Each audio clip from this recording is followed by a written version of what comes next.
changes of the band members have remained quite reasonable. You haven't had during the 25 years of Helloween so many, but only the drummer seems to be. Isn't it like Spinal Tap for you? For you? Well, if they, you know.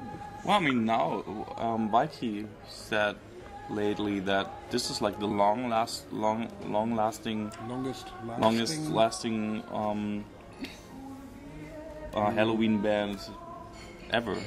I mean, like we're now together for like 7 years or something, and that's great.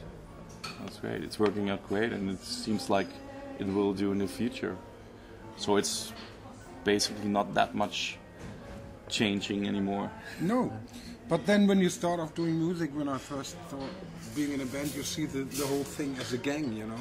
You go out, fight for your success or whatever, go out there, go on the streets being very young, and you think you're unstoppable, unhurtable and unbreakable and all that. But that's the kind of attitude you have to have going out there, thinking you're the greatest anyway. But then Kai left and things are changed, and then you somehow learn that it's not like this. You are breakable somehow, and it makes you have to think, and you have to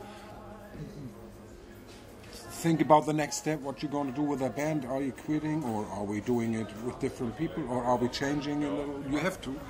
Also, if it affects the music, if you have a new guitar player coming in, we want him to write songs and be a part of that songwriting team too, you know. There's a change and things are going to change, and then this illusion of being a gang, of being an unbreakable kind of type thing was suddenly kind of gone. Yeah. After the first couple of guys are left or being fired. No, it was like, you know what I mean. I mean, it's just like you start thinking. It's just like in a career that lasts 25 years. There's not only fun and party and, you know, laughing. It's also that we run a business. And if somebody likes to do something different, you can't just, you know, gaffer tape him on a chair in a bus.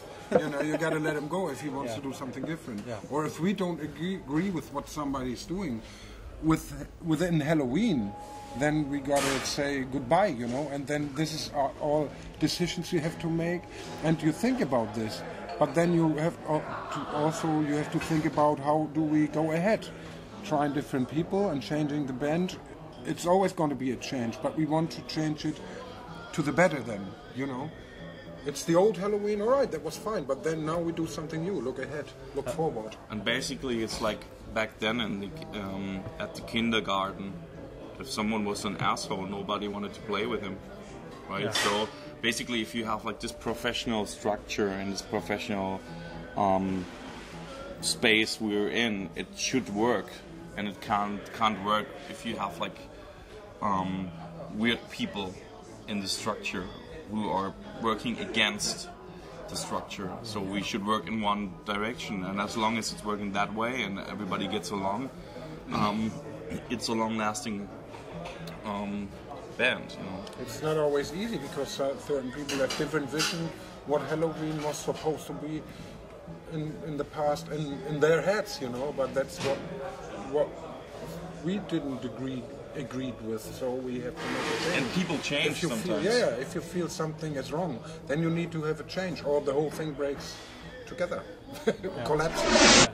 Have you expected for the new members who have joined the band that they have been Helloween fans before, or have they just applied for the job, so to say? If you've been a Helloween fan, you can answer that. Well, where are you at? I mean, to satisfy you, I should say, like, I was like the biggest Helloween ever. A dream came true. Oh, awesome to play with those guys, you know. Yeah, that's why he plays for no money.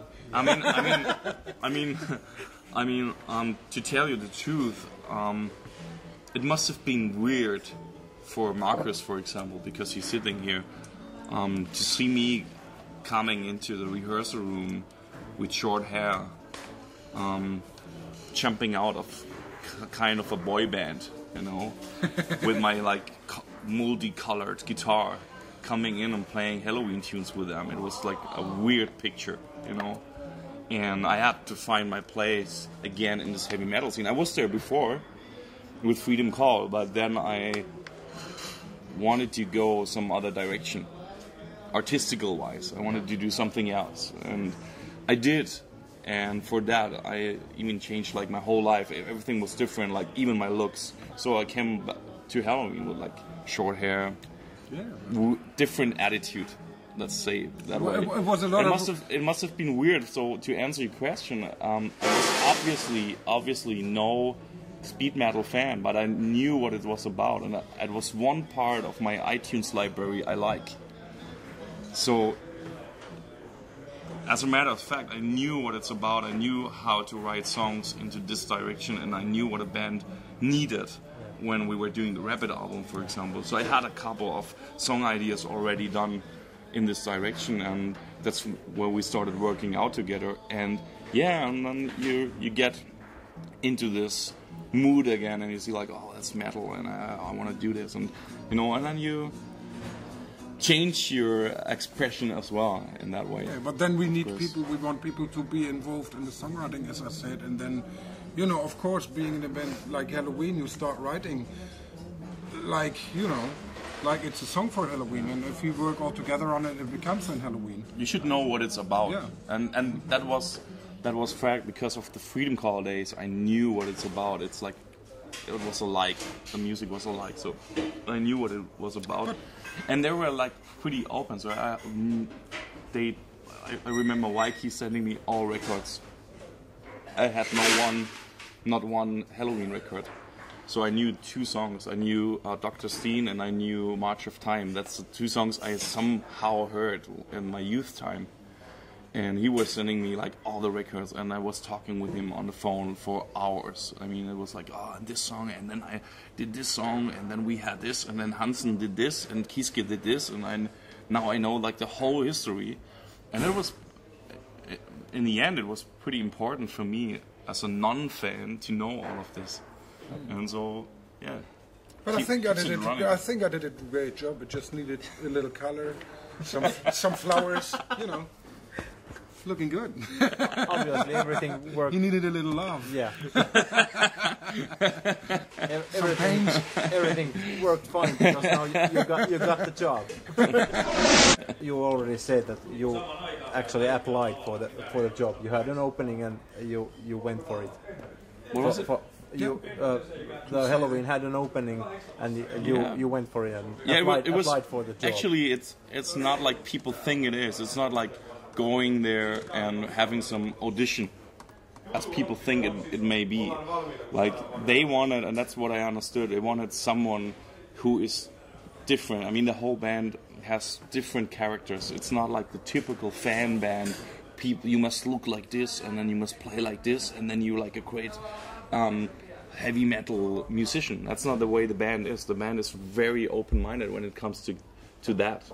So they wanted just someone who can work with Waiki, who can get along with him, and someone to have a great time with. And that's what it was basically. So I came to Tenerife to meet him for like 4 weeks. We didn't play guitar once. Oh, we did once for 10 minutes in the end of those 4 weeks. But the rest of the time we were just hanging out, having a great time. I learned like almost all of the Helloween's history. He was telling me a lot of stories. And then in the end we were just playing like 10 minutes guitar. And it was like, after 10 minutes he was like, yeah, well, that's you're a good guitar player. Let's watch Shrek DVD. That's the way it was. There was no like audition or something. So it was more, the band is so long in the business, they got informed. They knew from Charlie, he can play guitar. That was not like the issue. The issue was like, will he fit in a band? It was like an interview that lasted for 1 month. Yeah. So, what do you expect for this night's gig? Hell. Separated drinkers and non-drinkers. Yeah. Well, make them change. Yeah. that would be a fun thing. We should make like a game like, now all the drinkers. And the ringers go. Give me a drink. What about the rest of the tour?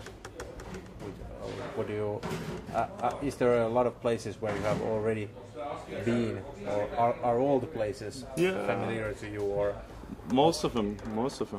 So we're going to play a second part of our European tour in January and February, and I think it will be places we went on the last tour as well.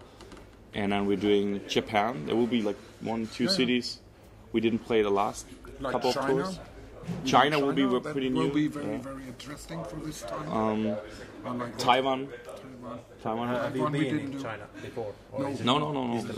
That's a new place. Yeah, we will do like whole Asian tour and then South America again. So we do again Colombia. I heard. Maybe North America. We don't know yet. But Yeah, then North there's America. Russia to come. Russia. Summer Such festivals. some We play Sweden Rock miles- Festival. Such some Yeah, miles and to you go. play here. We play here. Yeah, as, in sauna open air.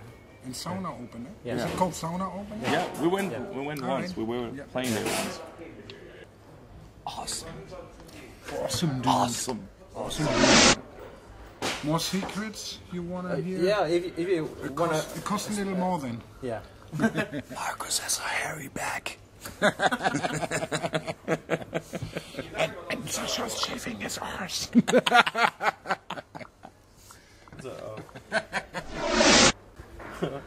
Ja, du kannst das doch so gut sagen. Pussy, pissy, Pussy.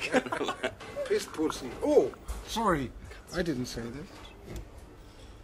I say the Halloween crap and you say this funny shit. Hi, this is Marcus and Sasha from Helloween. And you? Watching Wave 100. Pissy Carnavalla. Pissy Carnavalla. Hello, this is Marcus and Sasha from Helloween. Katsu Wave Sata. Pissy Carnavalla. Pissy Carnavalla. Pissy Carnavalla. Pissy Carnavalla. Pissy Carnavalla. Pissy Carnavalla. Pissy Carnavalla. Pissy Carnavalla.